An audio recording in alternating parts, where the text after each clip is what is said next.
Okay, so let me explain some disadvantages and advantages of having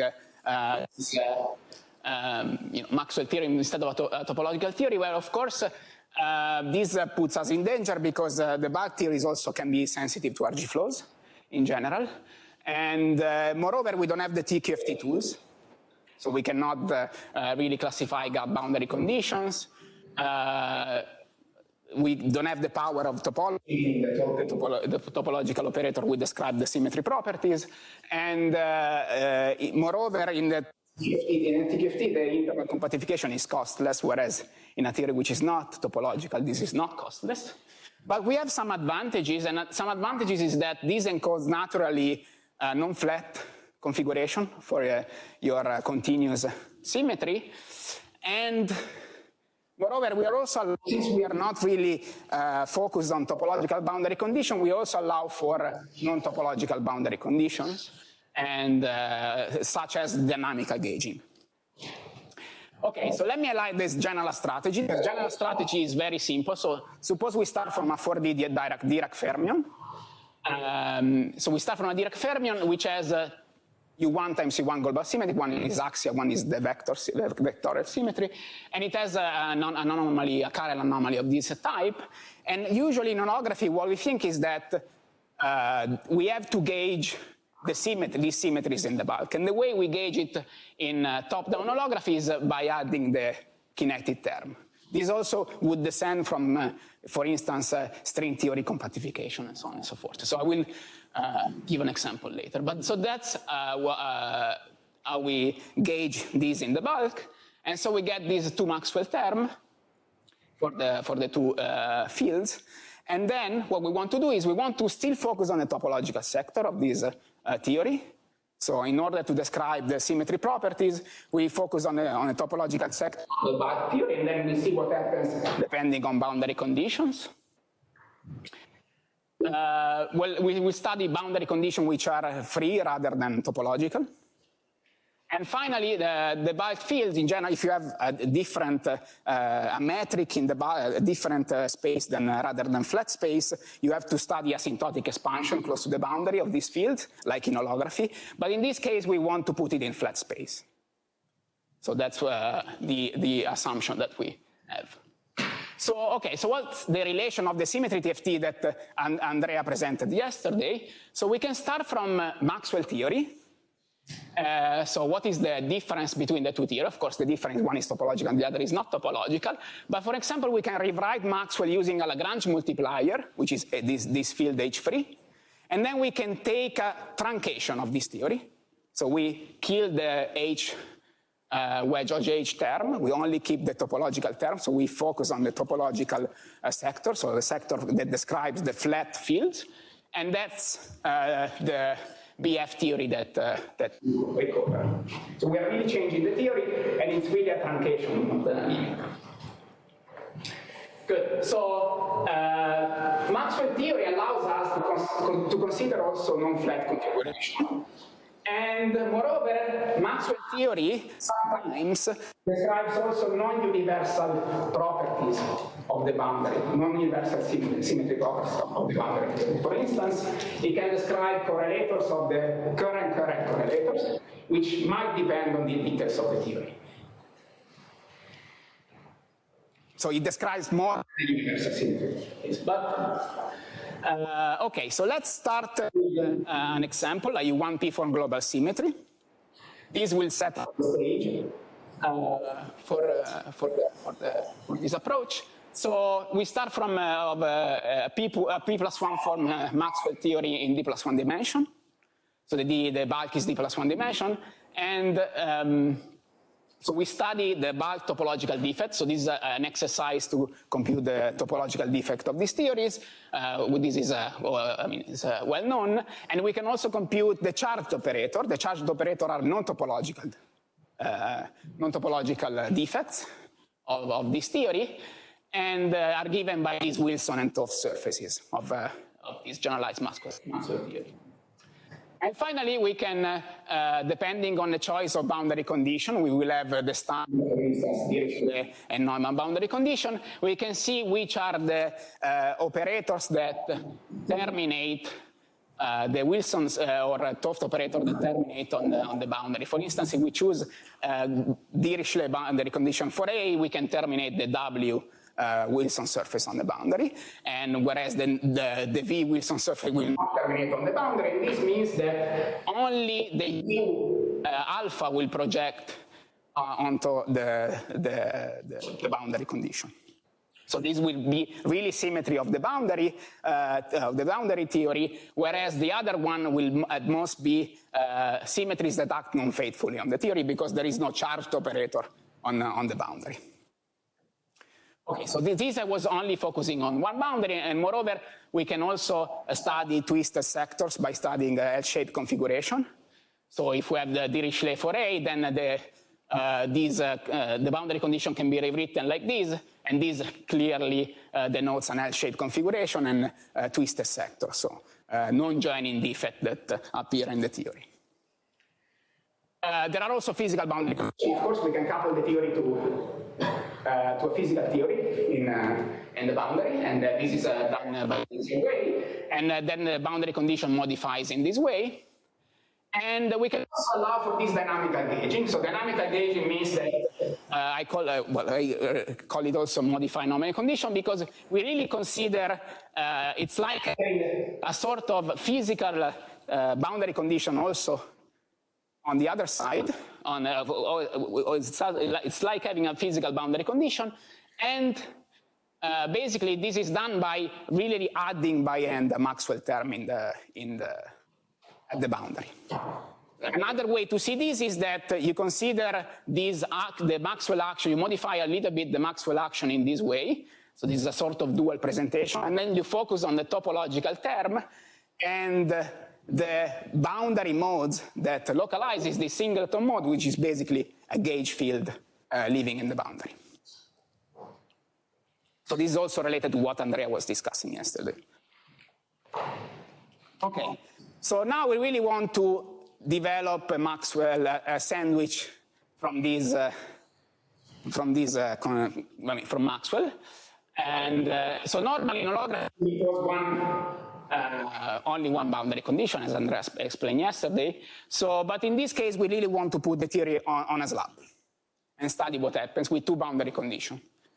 And this is motivated by the success of PhD. And so let's see if this is a sensible thing to do. So we place the theory on a space which has MD times an interval. One, we place a boundary condition, a physical boundary condition x equal to 0, and a symmetry boundary condition x equal to 0, and a physical one at x equal to L. And then we study the behavior of the partition function and the correlation function once we take the computational data. And we hope that we could actually get a factorization between the symmetry, universal symmetry data, and the dynamics in the bulk. So that would be enough in order to really extrapolate the universal symmetry data. So that's the hope. So let's see how this can be achieved. For instance, we can implement a sort of, this is a free theory, so it's a quadratic theory. So doing a saddle expansion, it's a bit of a, the fluctuation is still a quadratic theory, so it will be still a Maxwell term. But anyway, we can have a classical configuration of gauge field with fixed boundary condition, and where we also fix completely the gauge. So in this case, we have a unique solution of this of the Maxwell PDE, and then we can expand around the solution. So these A delta are the quantum fluctuation of the field. Since the action is quadratic, the action we split into parts, and therefore the partition function we split into parts, the classical term and the quantum fluctuation. Okay, so then we compute, we try to really focus on the classical part, because this will be the part that will teach us about symmetries. So we really mod out by the full partition function, so we compute this sort of boundary correlator, if you want. And in the case of two Dirichlet boundary condition, this would be basically a non-trivial only when the two gauge fields are fixed to the same value on the left, on the right. Remember that we are taking the limit of L equal going to 0. And a similar behavior is for the correlation function, including topological operator. So when non-topological operator are inside, then it can be more non-trivial, but if you include a topological operator, so if the correlation function is topological, then you get the similar factorization. And similar, if we have a physical boundary condition on one side, we can really implement the same factorization. So this SD is the partition, is the action of the boundary, the boundary QFT, where we couple the U1 symmetry, the U1 gauge field in the bulk. So AL is the value of the gauge field evaluated at the boundary, and then we can implement the same set point expansion, and we get a similar factorization. And basically, this allows us. So if you then fix a Dirichlet boundary condition on the other side and taking the L equal to 0 limit, it means that we are computing the partition function coupled to a background field which is given by A0. And also we can consider this modified Neumann condition at x equal to 0 instead of a Dirichlet boundary condition at x equal to 0, and do the sandwich compactification. And then what we get is the partition function coupled to A equal to 0, but now we're gauging A0, so we are path integrating over A0. So we get really this, the boundary action where we gauge A0. Okay, so it seems that we are able to decouple the universal symmetry properties from also for Maxwell, so then these are encoded basically in the classical part of the Maxwell action. Okay, so a really explicit example that we can address is 1D quantum mechanics with a group-like symmetry. And this is because, so we don't really rely on this saddle point expansion, but it's because the partition function is very simple. It depends on the area of the surface. And so we can really compute directly without the saddle point expansion. And it turns out that it's true also in this case that we can extract the symmetry properties, but 2D Maxwell or 2D Yang-Mills theories are very special because they're basically solvable and almost topological in a sense. So that's why this works very well in 2D 1D system. And moreover, the Neumann boundary condition, the difference with higher dimension is that the Neumann boundary condition is a bit trivial in 2 dimensions because it will fix the holonomy to the 0 holonomy. So we really need to consider this modified Neumann boundary condition where we sum, where the gauge, these correspond to the gauging of the U1 at the boundary, and there is a sum over all possible holonomies. That's what you would expect in that case. Okay, so as I said, this is straightforward to verify this sandwich picture in 2D, and we can also try to implement this for a Yang-Mills, for a non-abelian group in this way, so using 2D Yang-Mills, where the topological operators are given by Guco-Witten operators. And, and basically, in this case, the Guco-Witten operator will be labeled by conjugacy in the bulk. But since the gauge, if we impose gauge Dirichlet boundary condition for the gauge field in the boundary, then we really can reconstruct the full group at the boundary, even though the Guco-Witten operators are labeled by conjugacy class, because the gauge transformations are killed on the boundary. Okay, so let me go to this example, which is cube of these non-invertible symmetries in 4D. And in particular, I want to focus on one example which is axiom Maxwell. So this example was studied in this paper. And so axiom Maxwell action has this form. So we have a scalar and a vector coupled with this topological term. So we can study the conserved currents and the non-conserved currents, and we have learned recently that non-conserved currents are not too bad, so they don't kill completely the symmetry, but we can restore a Q mod Z symmetry by defining this topological operator where a quantum Hall state decorates the topological operator in order to a topological engaging variable. Okay, so now the stringy part comes in, and there is a way of recovering this theory from type 2b.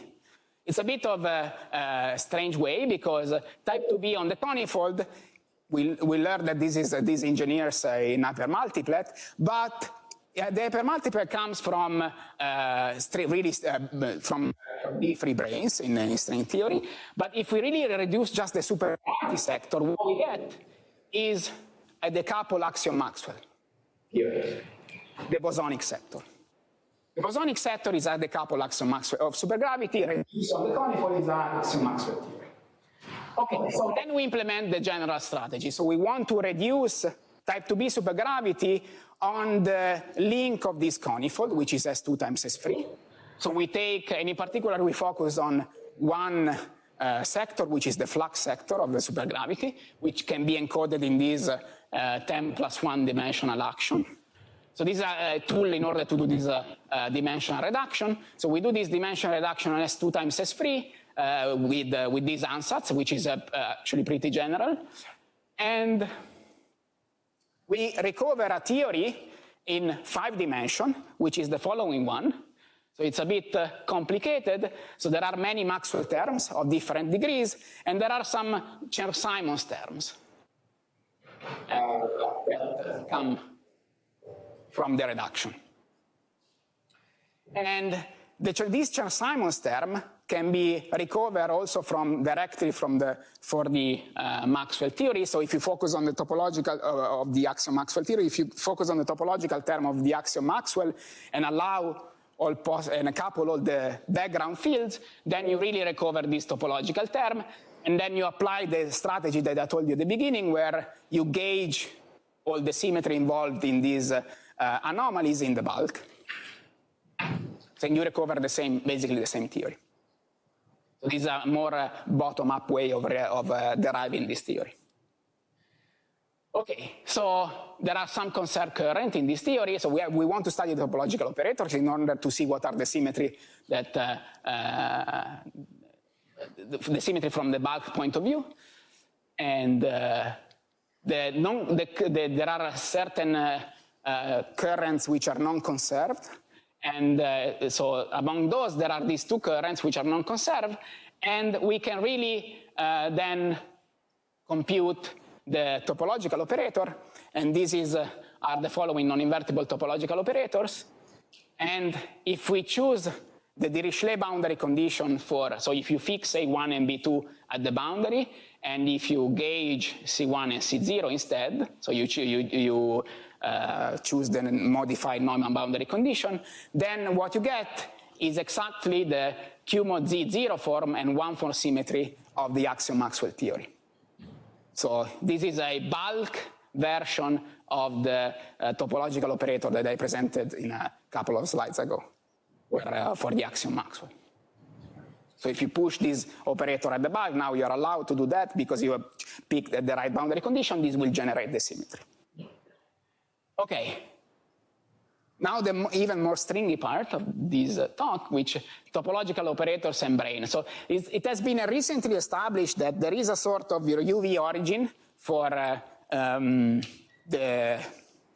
so if you implement this strategy of reducing supergravity down in order to get the symmetry TFT or the symmetry theory, then you can really see the topological operators as branes in the string theory origin.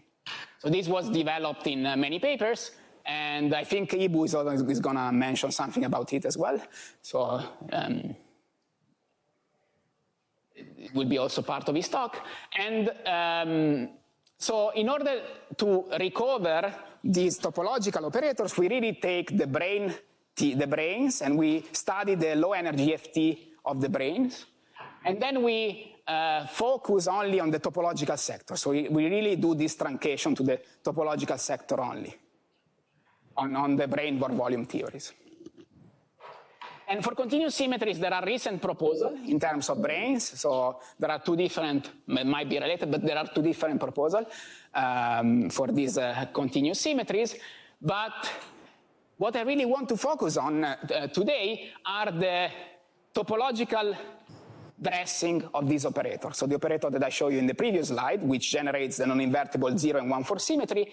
And I want to focus on the topological dressing.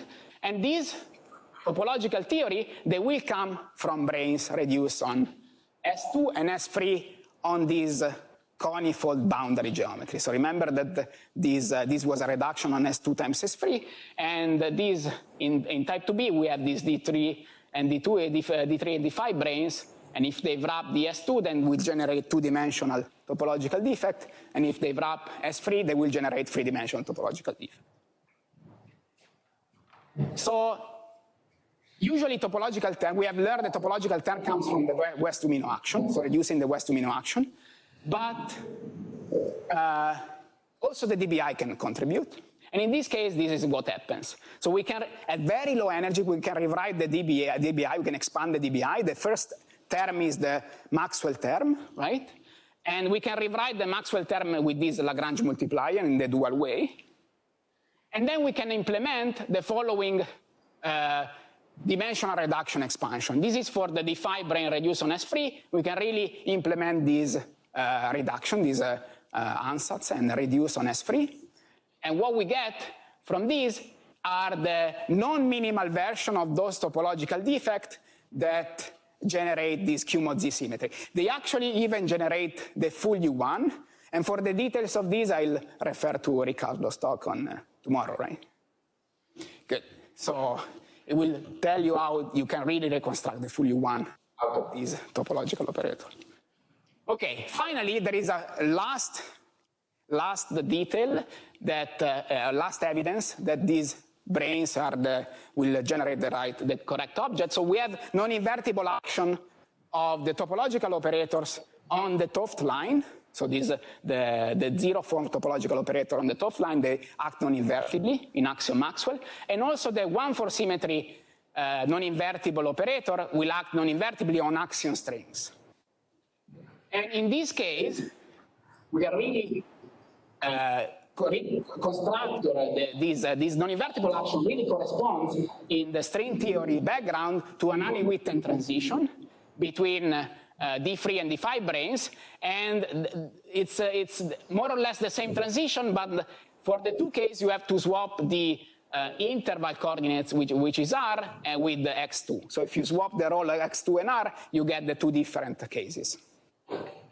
Okay, let me conclude by saying that, well, we have tried to approach these theories for continuous symmetries in various ways, from a point of view or a free theory, and also from a point of view of a topological theory. And this is a first attempt to make these continuous symmetries more categorical. And we provide a procedure to extract these symmetry data from this non-topological theory in the bulk. We also derived this symmetry theory for axiom Maxwell, and we presented some the UV brane origin of the topological operators. And finally, there are interesting stuff to look at. For example, very famous continuous symmetry are not internal symmetry, but are space-time symmetry. So one might want to approach this kind of symmetry, and we're thinking about it at the moment. And we want to understand also other cases of these symmetry theories which contain these non-invertible symmetries. For instance, in 3D, there are other examples which are interesting to look at. And so that's it. So thank you for your attention.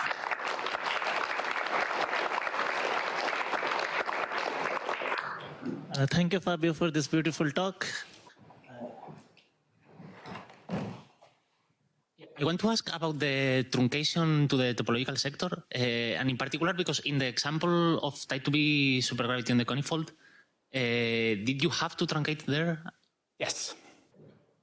No, sorry, you're asking about the bulk theory. Yes. There we consider the full theory, so we don't really go to the limit of BF. We just consider a full theory. We study the topological sector of that theory, of the theory with the Maxwell coupling.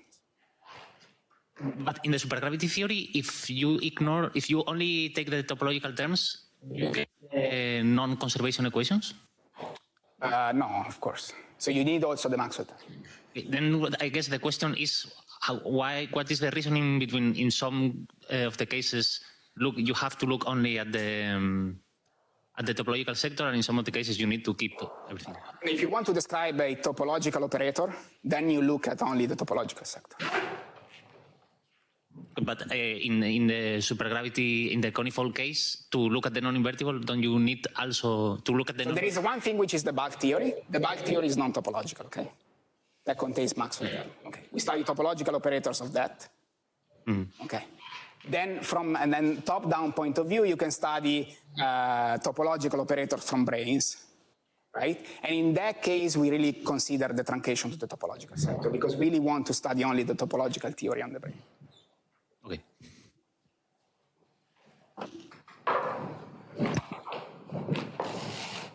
Do you know how the interval compactification for the SymTH of more general continuous symmetries would work? More general meaning not U1. Sorry? Not U1. Not U1.